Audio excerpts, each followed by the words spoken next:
Sa likod ng masayahin at palabirong Ashley Rivera,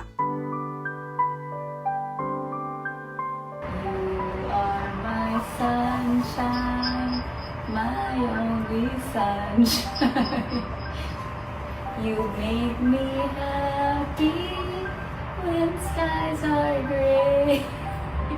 ang mabigat palang pagsubok na kanyang pinagdaraanan matapos ma-diagnose ng stage 4 lung cancer ang kanyang ina.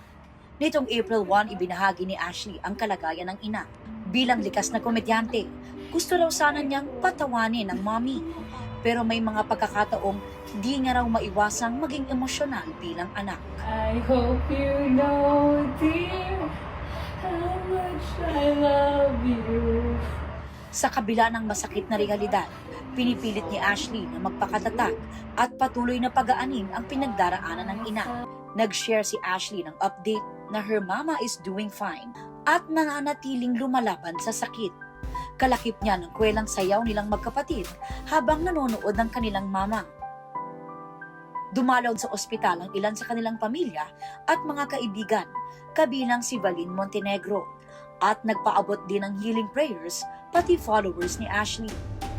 Nagpasalamat naman si Ash sa lahat ng patuloy na nagdadasal para sa kanyang ina at kanilang pamilya.